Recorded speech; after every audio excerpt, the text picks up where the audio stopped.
the today's session. I'm gonna keep the today's recording, today's session short, but I'm gonna end up with a lot of assignments for you for the rest of the week. Okay. So welcome back everyone from another web driver session. And we started very well by creating our first HTML page, adding a lot of elements to that page. Then we understood the WebDriver architecture, that why exactly we need browser drivers, right? We understood that whatever code we write, when we run that code, it gets converted into JSON, and that JSON is sent to individual browser driver. Either it's a Chrome driver, or it's a Firefox driver, or whatever, and that driver ultimately sends an instruction to the driver, to the browser to execute. And that is the reason we need that system.set property.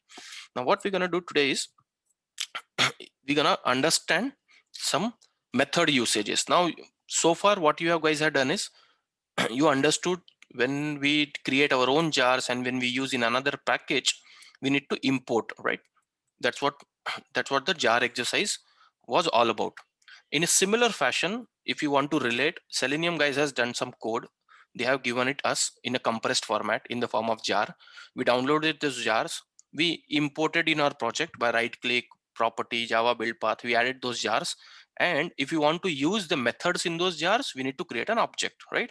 That's why we call it object oriented program, because object is the friend to connect everywhere. So object is a bridge, and that's why we create an object. If you want to look outside our class, right? We created an object of a Firefox driver. Firefox driver is again a class. Firefox driver equal to new Firefox driver, and then using this object, I'm having access to all the methods in the Firefox class. Get is the one of the method. Okay, now I want today you guys to understand the consequent method calls. What does it mean? So you would have seen that when you sometimes people write abc dot, let me see, abc dot, then they do something, then again dot, they do something again, they give dot, do something, and so on, you know. And you must sometimes you may get confused that, hey, why is like this, right? That they are doing something here, and then again they are saying a dot and doing something there, and then again dot, and it never ends. And of course it can oh. No one said to me. I was in an impression that I'm sharing my screen. Okay.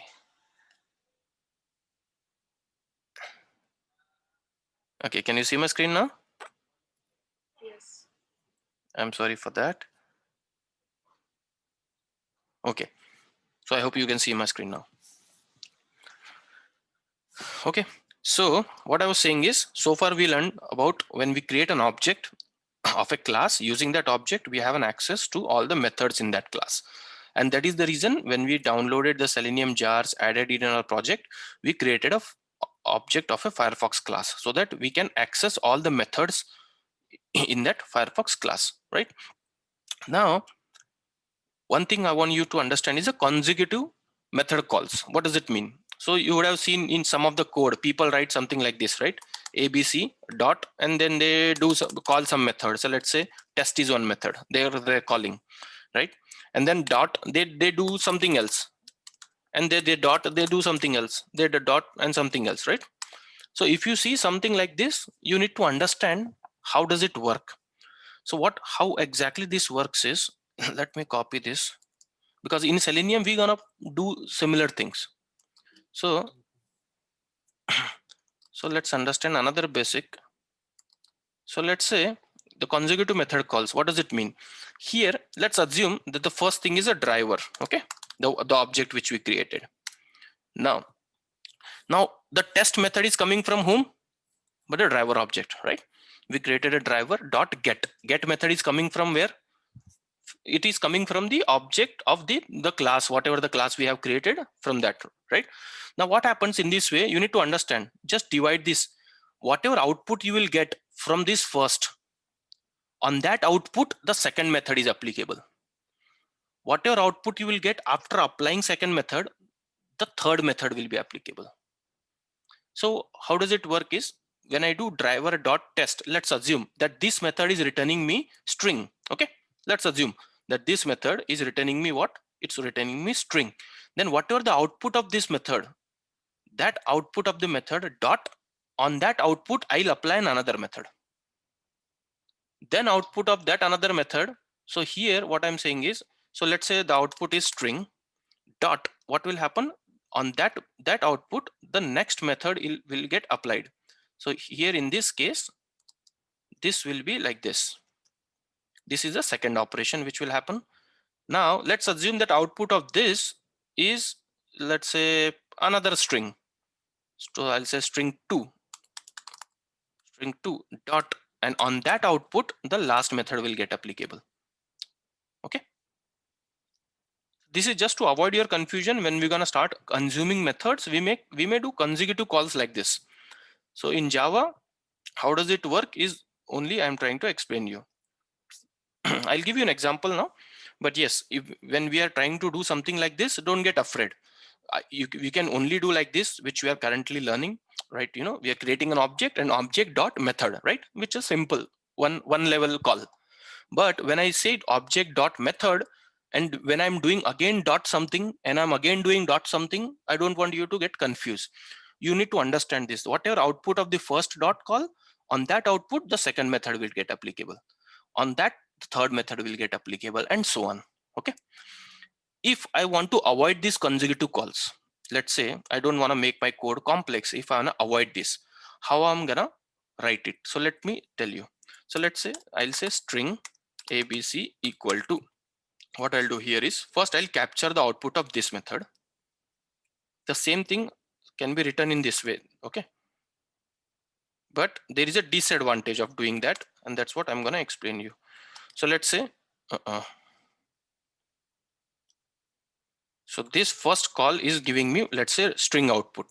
Okay, so what I'll do, okay, like this, I'm getting a string abc. Now I want to do something else. So what I'll do, this abc output I written dot, on abc output I will apply this method, next method,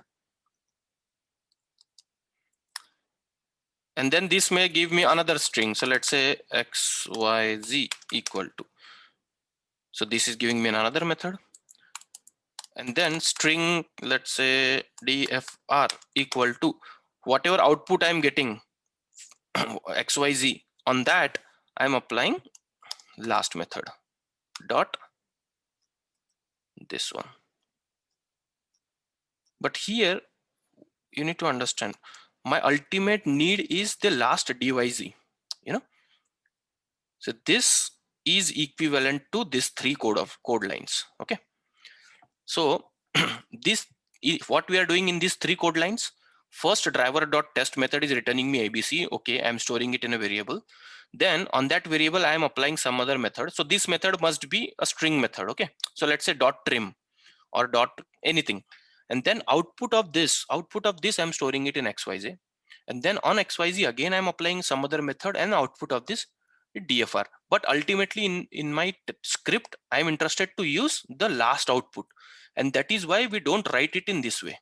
The reason, because we write it in this way, which says, okay, first do this, then apply this method on top of it, and then apply the next method on top of it, and after output of all these 3 things, then we can capture in the last string, you know.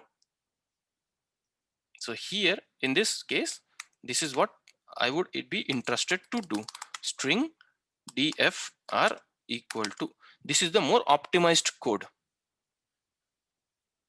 Are you guys getting? Because in Selenium, like I'm again and again repeating, it's all about how we consume a methods. What method are we consuming, at what stage are we consuming, and in what way. And that is why I'm again repeating this, guys. Writing method and calling method, you have to master this, and it is easy. Believe me, it is easy. If you follow my 18, 19, 20 video, you will understand writing method and calling method is no so big deal. And in automation 90% of the time you will be dealing with writing method, calling method, writing method, calling method. Not 90, let's say 70% of time. That's why it is very crucial for you to understand that how to write a method, how to call a method. And this is a one good example I'm trying to give you. Because in Selenium, what will happen? We will use driver.get. that method will give me some output. On that output, I will apply another method. On that output, I will apply another method, you know. So when we do something like this, I want you guys to understand what we are doing. If you feel this is complex, you can follow this approach, but this is not so efficient way of writing a code, you know, unnecessary wasting the code lines and making it kind of not readable. And that is why this is the recommended way. One good example I'll give you. Let's jump back. Now what I'm going to go, I'm going to create my own class. So let me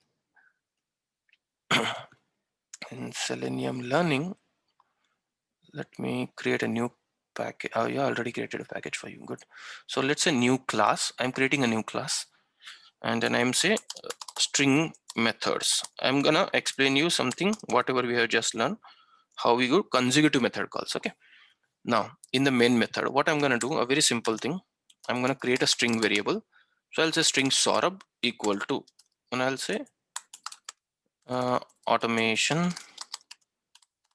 engineer. Okay. I'm just assigning a small string to this variable. Now, what I'm going to do is I'll create another string variable. So let's say, what do you name? So let's say Alex. Alex equal to, what I want to do is in Alex, I want to assign the Saurabh value. If I do like this, it's going to straight away assign whatever the value of Saurabh, right? Right to left, whatever the value of Saurabh, it's going to get assigned to the Alex variable. But I don't want to do it. I want to remove these spaces in between, whatever the space, right? Or let's say I'm giving space at the beginning and ending, and I want to remove these spaces, and then I want to assign that value to Alex. So how I'm going to give, string provides you a lot of methods. String provides you a lot of inbuilt methods which you can use. So when I do Saurabh dot, you see a lot of method which is coming from whom? String class. You see, right? There are a lot of methods. So let's say if I wanna to lowercase, let's say if I wanna convert this to lowercase, so I'll use this method and I'll say okay, fine. I'm Saurabh dot to lowercase. Now let's print this. How does it look? And then simply I'll print Alex. I'll simply print Alex. Now let me run this code. Pretty simple, nothing. Okay, see, it converted the entire automation engineer. If I give any caps here, so let's say e caps, n caps, and save this code and run it again, it's going to convert everything into lowercase, right? This is the one method which we have used string case. Now what on this output, see guys, on this output I wanna do something else. What I'll do dot here one again. You're getting my point? And then I'll use another method of the string, which is let's say trim. Okay, see, I used another method called dot trim. Now this trim will get applicable on which one? Will it apply on this? No, it will apply on the output of this, right? So now let me run this code once again. Now can you see the difference? That starting and ending spaces, this one got trim. They automatically got removed, right? Because I used dot trim. Now if I want to again apply some method on the output of this, what I can do? Again, I can use dot. So let's say I'm again doing dot. So let's say in this case, I'll use two uppercase. I'm just doing uppercase. Now if I run the code, let's see how does it look. See, it is converted in, it is whatever the trimmed output, it has converted that trimmed output to uppercase, right? Let me do once again thing. If I'll say dot, let's say substring, I want to get only a specific part of that string, you know. So let me say, see, substring has two different types. When one says, okay, just provide me the beginning index, which means just tell me from which index you want the thing to be trimmed. Or so it is like when I tell this method substring, and if I give index as let's say 3, what it will do is 0, 1, 2, 3. Whatever after 3, it will print me. Okay. So let's run this code and let's see how does it work. Oh, I didn't save, sorry. Okay, you see this substring index 3, which means 0, 1, 2. So it is basically ignoring that and giving. If I want a specific, let's say if I want only TION, right? So what I'll do, there is an again substring. See, overloading, overriding concept. Okay, this you will understand. So substring. This they have given two different ways of using a substring. If you go back and watch my overriding and overloading concept, there you will understand. You know, when you want to use the same method with two different type of inputs, how can you do it? Now here, if I want to use this substring, what it is saying, okay, give me the beginning index and the end index. Now can someone tell me, if I only want to extract TION from this string, what should be the beginning index? No, index is always a number. So this complete string, it starts with this is the cursor, whatever it is blinking, it is 0th position. This is 1 position, 2 position, 3, 4, 5, 6, 7, 8. So beginning index will be 8. What is the end index? 9, 10, 11 maybe, right? I want 1, 2, 3, 4 letter, so 12. You're getting my point, guys? Okay, so first it will do a lowercase, then it will trim, and then it will do uppercase. Are you guys following these methods? This will be wrong. Can anyone tell me why? Because we have a trim in between. So basically it is removing this one index. So by that time it reaches to this method, it already removed this index. Are you getting my point? Yeah. So that's why you can't calculate on output on this initial assignment, you know, because you have a trim in between. But let's test it. Let's test it. How does it look? Okay, see, because like I said, because of the trim, it is giving some issues, right? If I remove a trim, then maybe it may work. Let's say if I remove a trim now, it is just doing uppercase and lowercase, and then let's try to run this now. Okay, see, there is something. I think this should be 7. Now let's see 7 and 12. Whatever the characters between 7 and 12, yeah, TION, right? And now if I see the backward space is still there. See this, right? Now I can trim this. I can use trim method on top of it, and so on. You can use multiple methods, guys, on each and every one. Dot dot dot dot. And this is what the Selenium will also help us to do. Okay, so I don't want you guys to get confused when I'm doing this.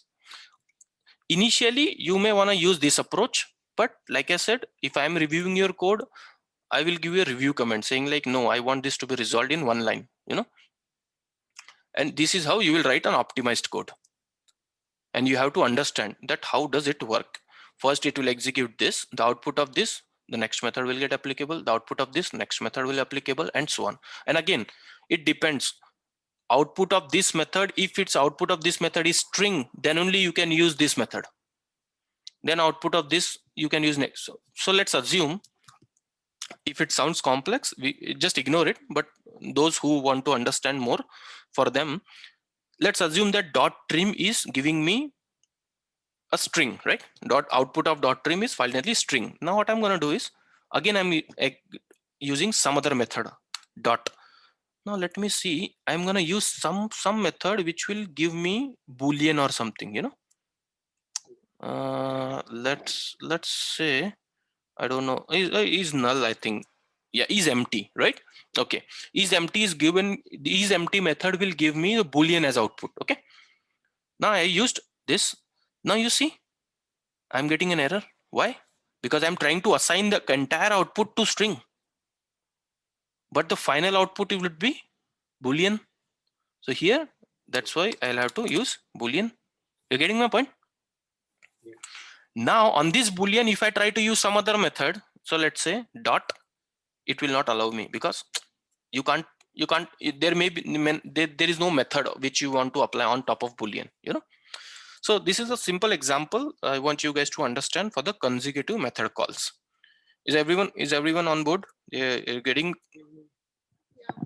Okay, cool. Now let me remove this. Now let's jump back and start writing the actual Selenium code. We have done a good amount of homework. Now, okay, before I even start writing, one more thing. I hope you guys have your Selenium first HTML page you guys developed, right? Yeah. Now I want you guys to open that first HTML, the one which you have developed. Now what we're going to do here is I'm going to ask you some simple question, and I want you guys to answer me, and based on that we'll go ahead. So let's assume we're going to automate this page only. Okay, now so let me open my page first. Okay, this is my page. Okay, this is my page, right? Selenium, this is my page, first name, last name, org. Now what I'm going to do is where is my code? Okay, so label, first name, label, last name, and I have an input text. Now here also I have an input. Now can anyone tell me how can I distinguish between this input field and this input field? So let's say, just to keep consistent, I'm keeping the input as text. If you don't define, by default it considered as text, but okay, I have text input element here, or text input HTML field, or object, whatever I can say. I have input here. I have input here, which is again a checkbox. I have submit. Now let's say I'm adding one more field here. Let's say occupation, first name, last name, occupation. And occupation is also an input field. So let me refresh my page. Okay, so first name, last name, and occupation. Let me give some BR. Okay, let me put them.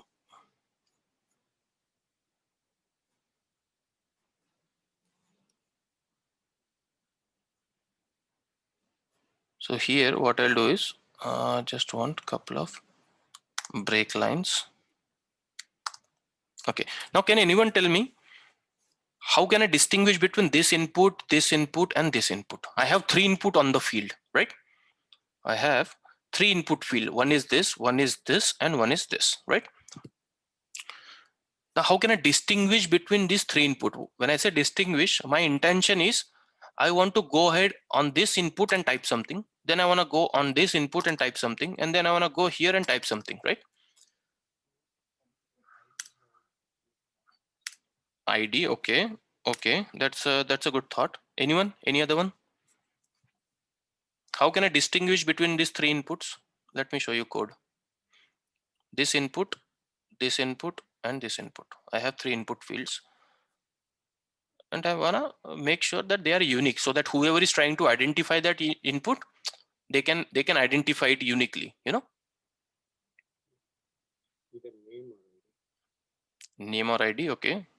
Any other thoughts? Divya, Umashankar, Padma?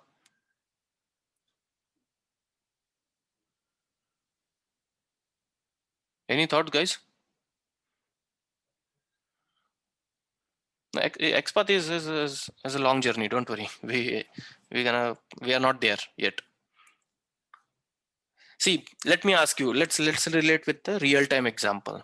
You're trying to find Saurabh, okay, on this planet, and you're coming from some other planets. Let's assume you guys are on Moon or you guys are on Mars and just went there for your holidays, okay?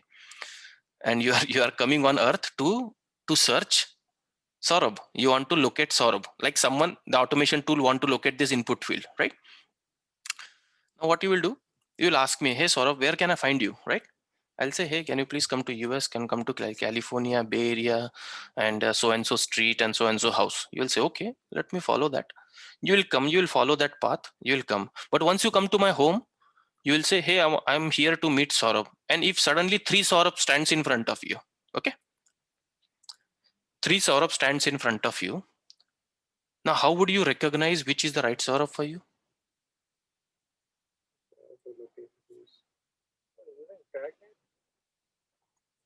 Okay, you need some extra information, don't you?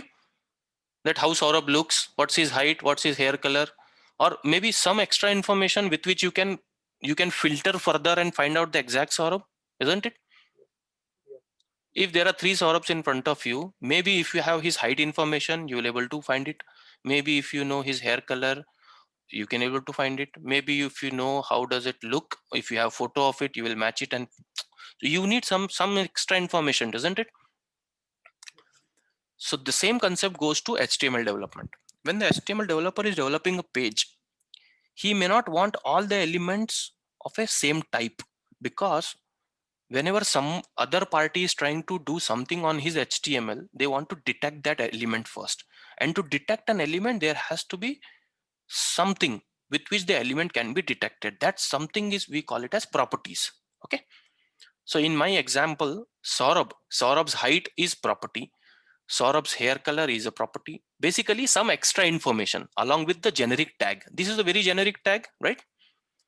This is a very generic tag. If I want to make this tag unique so that some other third person can identify correctly, what I will add here is I'll add something called as properties, which is called as, in technical word, which is called as attribute values, right? Here type is attribute, value is text. So what I can do is I can say ID equal to, let's say I'll give some ID. Let's say I'll say Saurabh, or here in this case I'll say F name because it's first name, right? Okay, I added ID. Now here in this input, I'll add another ID equal to, I'll say L name because it's a last name, right? Now here I space ID equal to, I'll say occupation. So I'll say OCU.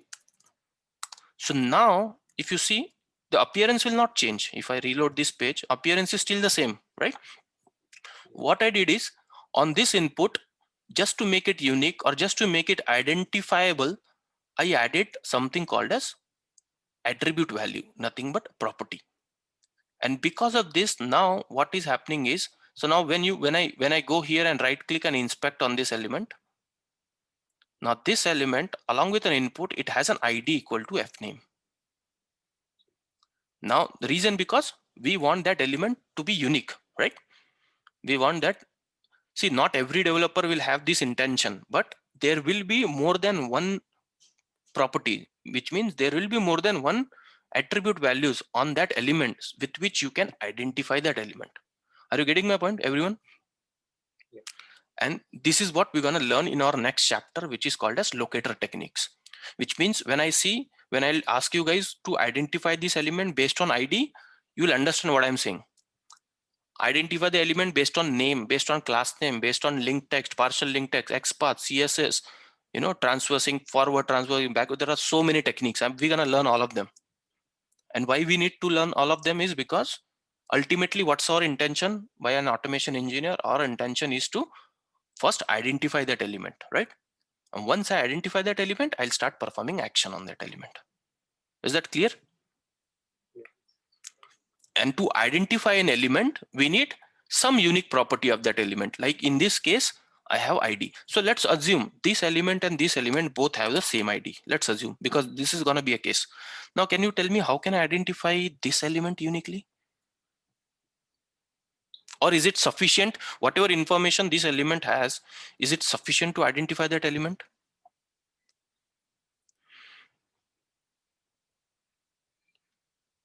May not be, right? Because both of them have a same ID. So what the developer may do, he may add some other property, let's say name equal to, he'll say L name, So there is no compulsion that how many attribute values you can have on the tag. You can have numerous, you can have hundreds. Ideally, it will be more than one most of the time, okay? You will have ID, you will have name, we will learn a lot of them. But to relate with a real example, if you are coming to search Saurabh, by just knowing my name may not be sufficient to identify me. You need some extra information. So you will, hey, can you tell me what's the height of Saurabh? Okay, hey, can you tell me how does it look? How, what language he speaks, so that I can find him correctly. Similarly, when you are designing an HTML page, on that element, you will be adding some extra information, which is called as attribute values. And that attribute values can be one or multiple. Now, I want you guys to go on any website. Take any website of your choice. Let me go to facebook.com. Okay, it will load my Facebook. Let me go here on Firefox and let's say facebook.com. Now go to facebook.com and this text input.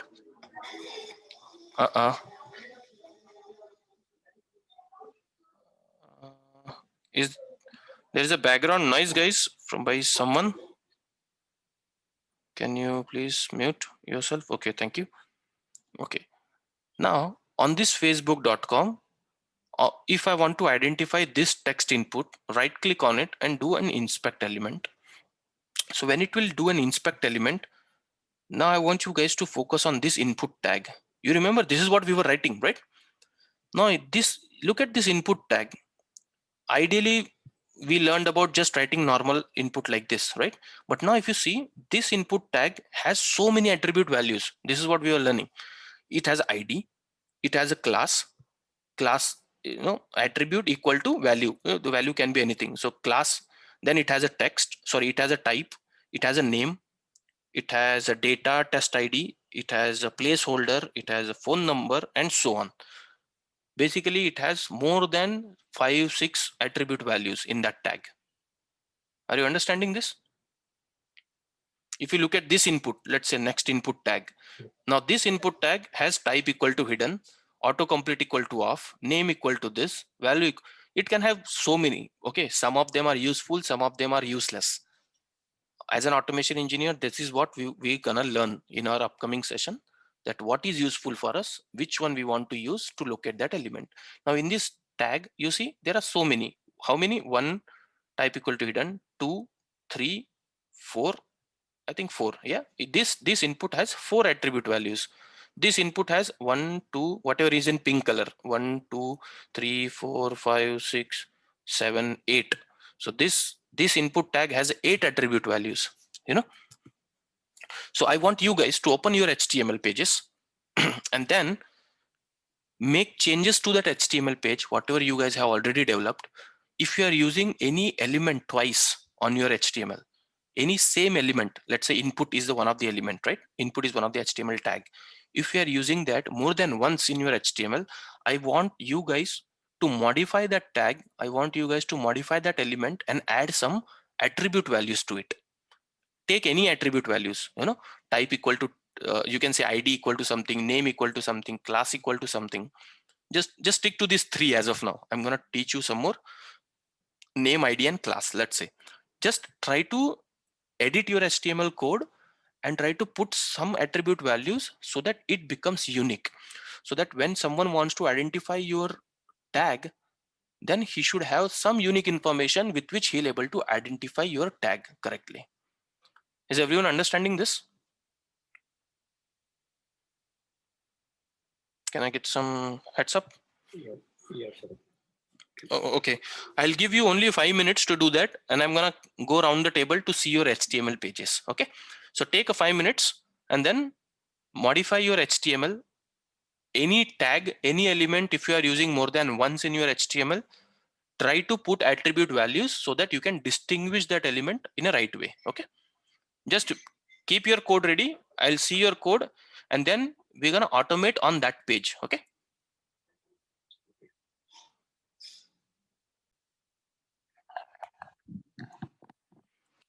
Okay, so I hope everyone has modified their HTML and added some unique information on their tags with which the person can identify their tags. Now let's understand another basic of automation. Is everyone back? Okay, so what we do is in automation, 3 things very important. First is identify the element. This is the first thing we do. Once we identify an element, what we do? Perform the action on the element, right? And we do this repetitively. This is called as automation, at least in terms of browser automation. First is identify an element. Sir, I can't see your screen. Oh, I'm sorry, I didn't share. Okay.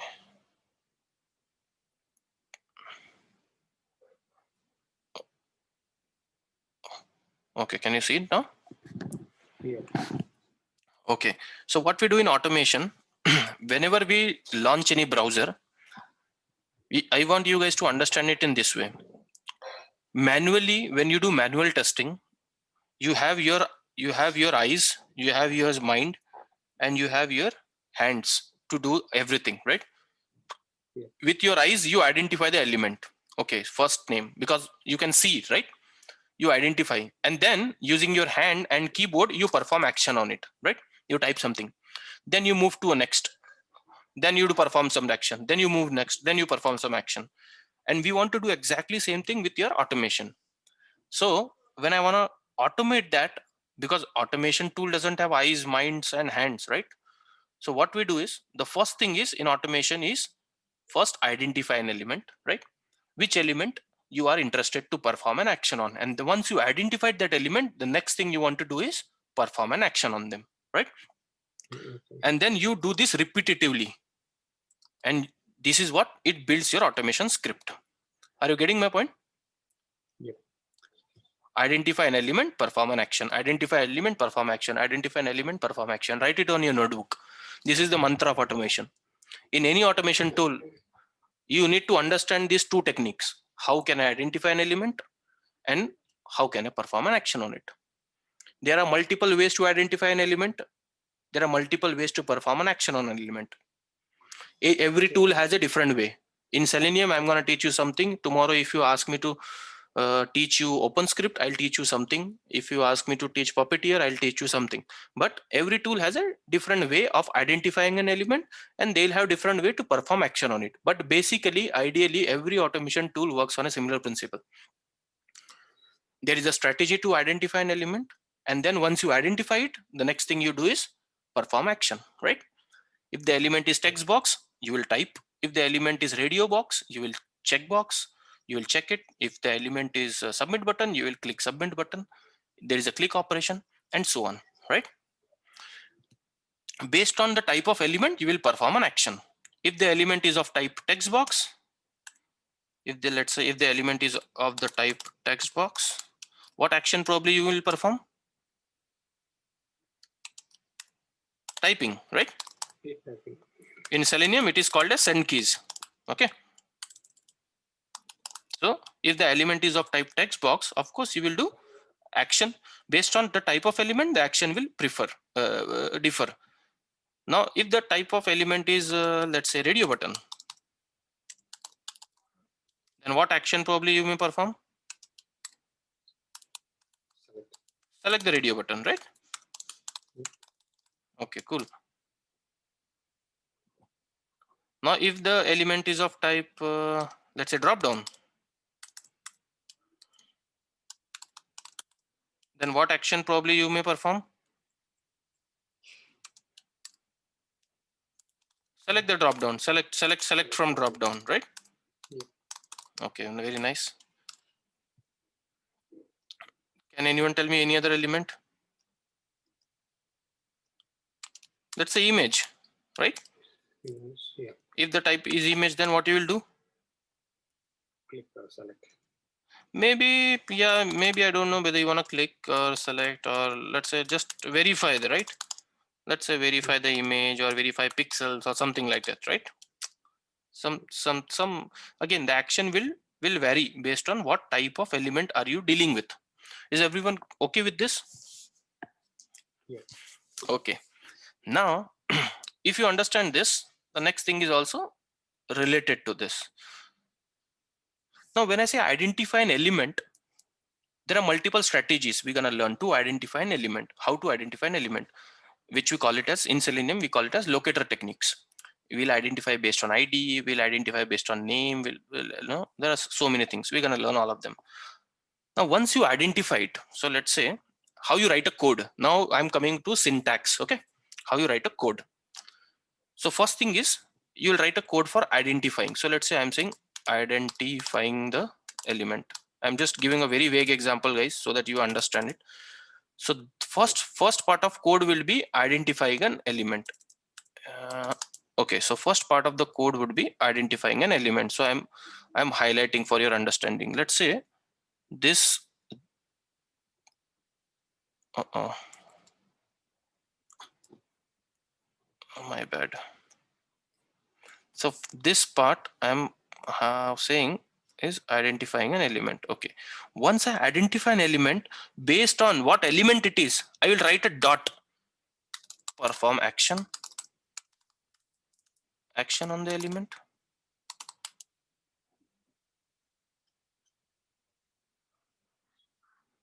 I want you guys to understand that consecutive method calls, which we just learned before this. Yeah. Now this two thing we're gonna do repetitively, like we do this thing. So let me put it here. Okay, so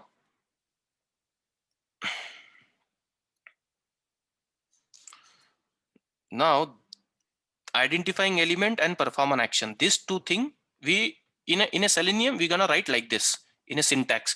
First we will write a code to identify an element, and then dot we're gonna write a code to perform an action on that element.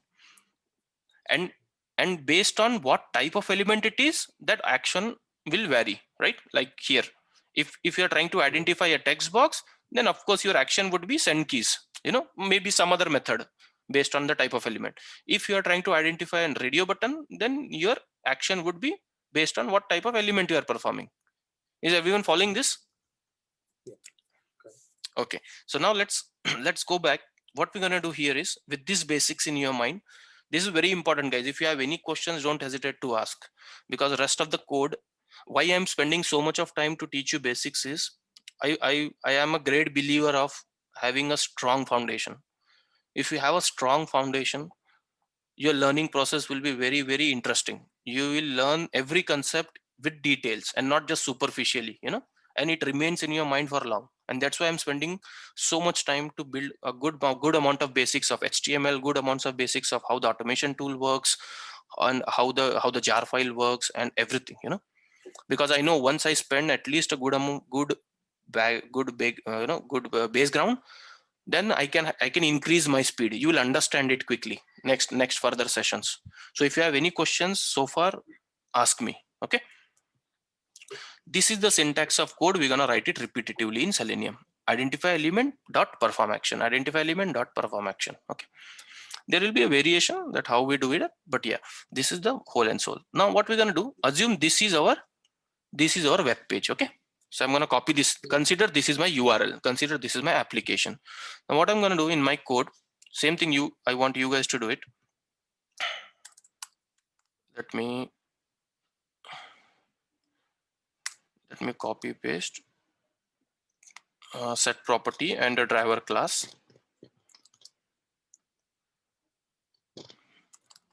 Okay, so yesterday we learned about creating object of a class. This is the normal way. I don't want you guys to continue doing that. Just type WebDriver driver equal to Firefox driver, and then import the WebDriver. Now why we are doing it in this way. So for this to understand, I want you guys to understand what is an interface. So basically WebDriver is an interface, and the Firefox is a class who is implementing this interface. Okay, I'll not go in much details. I have a very detailed video about this on my YouTube channel. Watch it. If you have any questions, let me know. Okay, the reason we are writing WebDriver equal to Firefox driver, even if you write like this, it's not gonna throw you any error and your script will work. But tomorrow, if you want to run your code on the Chrome browser, then you will have to come here, change it, and there may be some methods which is not applicable for Chrome driver. You will have to do some modifications in it. And to avoid that, what we do here is we implement the WebDriver interface. So again, if you don't want to go in that technical details, that's fine. But this is how you should start your script. WebDriver driver equal to new Firefox driver, or WebDriver driver equal to new Chrome driver. Basically, you are creating an object of a Firefox class who implement the WebDriver interface. Fine. Now let's start. Let's start writing some automation. So now I have the driver object driver dot. The get is the method to launch a browser and navigate to. Now this method accepts a string input. Okay, this method accepts a string input. Now what input it needs? The URL. So what I'm saying is, okay, this is my URL. Whatever HTML page you have created, right?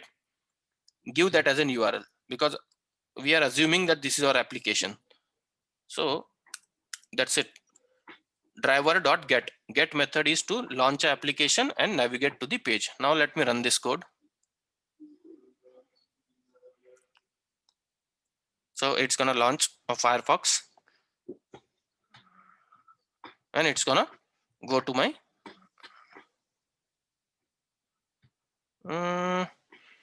it didn't navigate. Let's check. Okay, there is some issue. I think I need a /. Let's see. Run as Java application.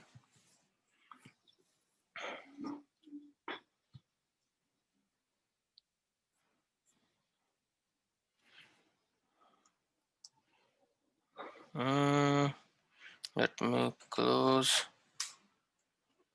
I think I'm not copy pasting it in the right way. Let me close.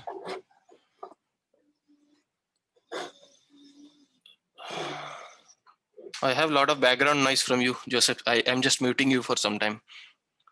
Yeah, if you want to speak, just unmute, okay?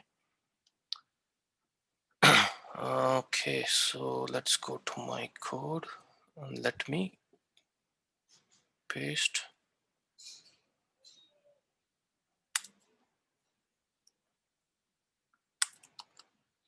Okay, yeah, I think I was missing this file / now. Let me run this code. So I'm not going any google.com or something. I'm simply using the HTML page which I developed, and I'm just trying to launch that. Okay, so it is launching. So my driver.get is working. I want all you guys to do in a similar way. Now I want to type on the first name as Saurabh. So again, remember, identify element, perform action, identify element, perform action. Now to identify this element, what you need to do is right click, do inspect, because it will give you more information about that element. Okay, I know this is input tag. Now input tag, it has attribute ID, it has attribute type equal to text. Now if I want to identify this element with the help of ID, Selenium provides you a method called as .id. Okay, now before even I jump there, let me show you what are the different locator techniques we're gonna use, or what are the different locator techniques we're gonna learn. These are the three broad category of methods we're gonna learn in Selenium. Okay, Selenium is all about 90% of the time it is revolving around these three type of methods.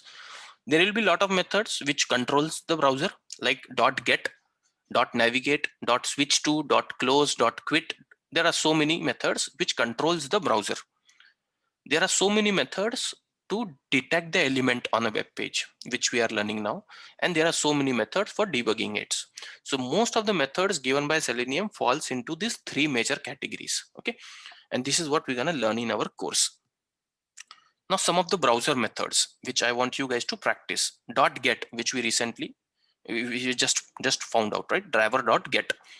So driver.get is basically launch a browser and then go to a specific URL. Whatever input you will provide to that method, it will try to navigate to that location. .close is another method. Once your script is done, you can use driver.close to close the current browser. If during your script execution it opens multiple tabs, if it clicks on a particular link which opens a new tab, if it clicks on anything which opens a new tab, and after your script execution, of course you want to clear the cache and you want to get rid of open browsers, you can use .quit. This is also a famous interview question, the difference between .close and .quit. Okay, .close will only close the current browser in which the script is running. But if you use .quit, it's gonna close all the browsers along with all the tabs it has opened throughout execution. Get current URL is the method which will give you the current URL. During your script execution, it may navigate to different URLs, right? If you click on a particular link, it will go to some URL. Then we are again doing something, but there will be a point in your script execution where you may wanna check what is the current URL. So you can use .current URL method, and this method will return you string. What would be that string? String would be your URL, whatever current URL of that page, it will give you that. .page source. You remember the page source? When you right click and do a page source, you used to give view page source, right? What you get? Big HTML, right? And the entire HTML which is responsible to display this page. For if you want to capture that, you can use method called as .get page source. .get title, to get the title of your page. This is the title, selenium.html. If I go to facebook.com, then I'll have some other title, right? So if you want to capture that, you should be using dot get title. we will get example. Just hold off on the get window handle. We're gonna learn that later on. And navigate and switch to. This is a homework for you. Okay, just find out the difference between dot navigate and dot switch to. So these are some of the browser methods. Now let's do quickly some use some of these methods in our code. So once I navigate to this, what I'm going to do, I'm going to capture the title. So I'm saying title of page. I'm creating a new string variable equal to driver dot get. So just type dot and just type one word of that method, and it will give you the option. You don't need to by heart anything. Dot get title. You see this dot get title, and see the moment you use a method, the next it will tell you what it returns. Are you guys following me? How you'll understand what the method returns. This, by reading a method, it will tell you, okay, what it returns and from which class it is coming. The WebDriver is an interface. So now, can anyone tell me what this method returns?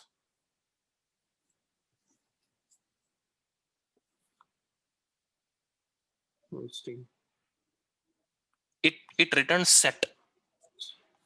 Set is a collection framework concept. Set, list, hash map, linked hash maps. Okay. So this method returns a set in the form of string. Can anyone tell me what this method returns?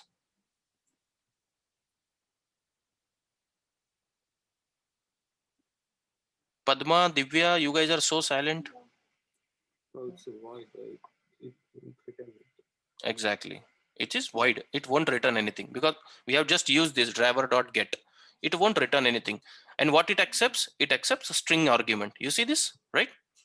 So by looking at the method, you can understand what it accepts, what it returns, from where it is coming. Very simple. See this one, get current URL. Does it accept any input, this method?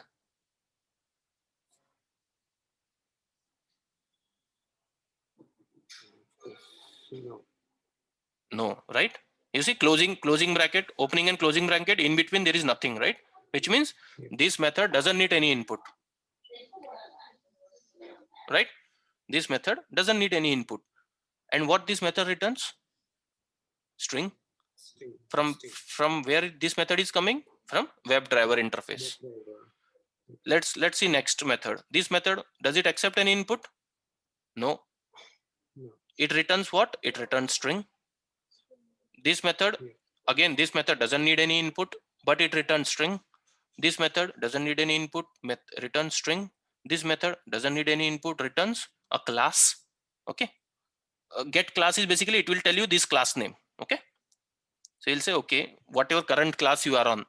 Then get window handle, doesn't need any input, returns a set.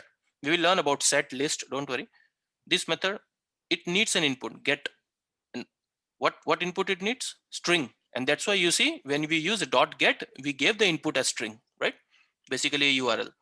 And what it returns? It doesn't return anything, void. Manage, no input. What it returns? Options. Now what it returns? Options. On that options, we will again apply a next method. We will learn all these consecutive method calls. Dot navigate. Does it accept any input? No. What it returns? It returns navigation. Now you may ask me, sort of, what is navigation? Don't worry, there are different classes. Okay, so we will learn that. But right now I'm saying I want to capture the get page title. So what is a method I will use? Get title, right?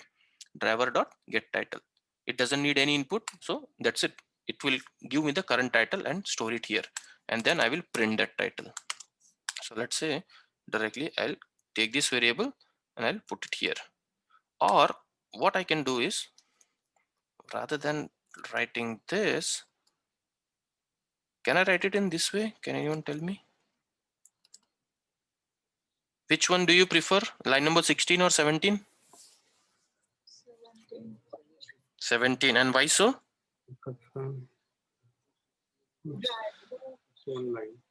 Yeah, because we are saving, it reduces a line, and also we are saving the use of variable, right? Whenever you use a variable, it creates a space in your memory. So I don't want that. So let's remove this. I hope you guys understand this, right? Okay, so now if I run this code, let's see what it's gonna give me. It's gonna launch a Firefox. It's gonna go to that website, and then it's gonna simply print me the title of my page. What is the title? For me, if I just hover my mouse, it will show me some title. And let's see. Oh, what happened? Just no. Oh, actually, my code doesn't have title itself, I think. Oh yeah, my code doesn't have title itself. Okay, let me add a title. Title. This is my first HTML page. Fine. I saved it. Now let me run my code. And after execution, if I wanna close my browser, then what I'll use? Close current. Driver.close. Yes. So just type driver.close. Now close, does it accept any input? Close method? No. No. If it accepts an input, where I'll give? Here, right? If it accepts string, I'll give in double quotes. If it accepts in integer, I'll simply give an integer. If it accepts a boolean, I will give a boolean, right? This is what I want you guys to understand. Now let's run this code.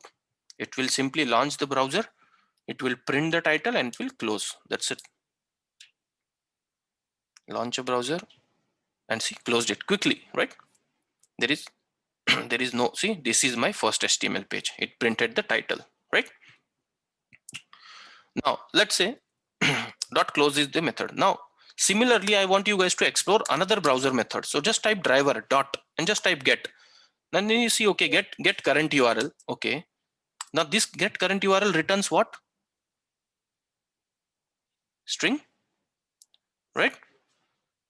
And if I want to print, what I can do? I can same thing, right? In system.print.outrl, I can simply print. So instead of get title, I'll say dot get current URL, right? Again, similarly, if I want to use a get the page source of it, what I can do? System dot again, instead of dot current URL, dot page source. Exactly. This also returns a string. Now what is the next method? Just explore. Driver dot. If you are using close, you don't want maybe quit. So we'll come to the quit later on. Let's say window handle.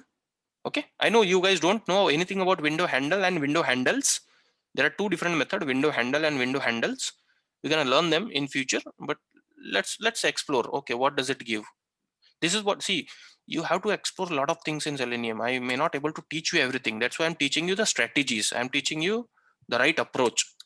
Rest of the thing is on you to explore. So I'm saying, okay, let me check what is window handle, let's see. And then finally, if everything is done, I want to close it. Let's run this code.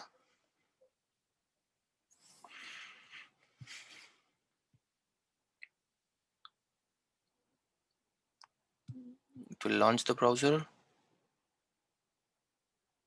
It will navigate to my website and close. See, so happens so quickly. Now you see, it has printed such a big thing. I think it is not even accommodating. Okay, so it has printed what? First title, right? Then the current URL. You can see this is the current URL. And then page source. You see, it's such a big page source, HTML, the entire page source, whatever we have written. And the last is get window handle. So this is nothing but your window handle, right? And then What is that window handle? yeah, we will learn about it in our upcoming session. Window handles, don't worry. Switch to and dot window handle. Basically, see, in a short, every window will have some code to detect them. If you open 100 tabs, right? Every tab will be identified based on some roll number assigned to him automatically. Just remember in this way, okay? And when you want to jump from one tab to another tab, you will use its roll number dot switch to, okay? And then it will go to that tab, it will perform something, and then it will come back to the original tab. So just in a very simple language, that is what the window handle is, okay? You can handle multiple windows, using their window handle numbers. Okay, so I'll stop for the day, guys, here. So I'll upload on assignments for you. Okay, let me do one thing quickly for you. What we're gonna learn in our upcoming session, it is a continuation of the locator techniques itself, but these are the broad 8 type of locator technique we're gonna learn in the next class. Okay, and they are very important. We're gonna spend more time on 7th and 8th because they have little complexity involved and different type of things. So we're gonna start understanding about ID, name, tag name, class name, link text, partial link text, XPath, and CSS. Okay, I'm gonna spend more time on 7th and 8th because they are important and they are actually used in industry. But I want you guys to do explore something. Now you understand why we need these locators, right? To identify an element. And like I said, you can identify an element based on any of its technique. Either you can identify just using name, or you can identify by just using ID, or you can identify with the combination of name and ID. You can give AND condition in them, you can give OR condition in them. You can identify element by using its tag name. You can identify element based on in class name, and so on. Okay. Now I want you guys to forget about facebook.com, google.com. Write down your own HTML, write down your own ID, write down your own class name. Just say class equal to, give some name, let's say test, and then write your code to identify your own element based on what attribute values you are giving on your tag, and try to perform an action on it. I'll simply give you one example. If I identify that first name, how I'll do? Driver dot, there is a method find element. Okay, there are two things, find element and find elements. Forget about elements. Okay, find element, use the find element method. The find element method needs by dot locator technique. What locator technique are you using to identify it? So in our case, let's say I'm using ID. Okay, so I'll say by dot ID. It needs an input. What input it needs? The ID value. In my case, what is the ID? So either I can find out from here, or if I want to find out from my website, then what I would do?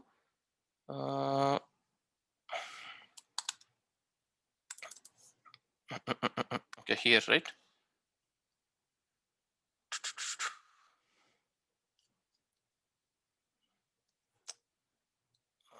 So just go to your page,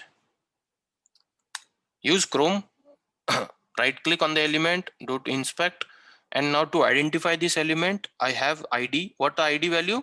Fname, right? So I'll copy this fname, I'll go back to my code, and I'll say, okay, find element by dot ID. Please identify element using the ID, and this is the ID. Once you identify, what is the next thing you want to do? Once you identify an element, what is the next thing you want to do? Perform an action. This is the syntax we write in Selenium. First, the code to identify an element, then dot perform action, right? And the perform action will be different based on what type of element you are dealing with, right? So here in our case, we are dealing with what? Text box. That's why dot, what element, what action will perform? Send keys, right? Basically to type. And then here I'll say, okay, can you please type Saurabh for me? And I'll say, okay, fine. Now, if I run this code, you will see what happens. It will open a browser. If it is able to identify with the help of ID, if it is able to identify element with the help of ID, it will perform action. Oh, it closed it very quickly. So let me comment. If you want to comment any code, just select that code and command /. Okay. I think for Windows, it's control /. So right click, run as Java application. This is the simplest thing I'm teaching you, but it is very powerful. If you learn these basics, rest of the things are easy. See, it has identified the element and typed that Saurabh on that element. You get my point? Yeah. So I want you guys to do this on your page itself. Okay. In first name was written in code itself. No. This I written. Our script has typed this. On the screen which we are seeing, there did you write Saurabh or in No. code itself? In the code here. Oh, okay. So if I write Saurabh is a great person, let's say. I know I'm not, but let's assume. And then if I'm right clicking and saying run as Java application, Now you'll see it will identify that element based on its ID, and then it will type Saurabh is a great person. See it, right? Okay, so do this, guys. I'm gonna stop for the day. I have some celebration at my home. Sir. Mhm. And if you don't mind, could you please share your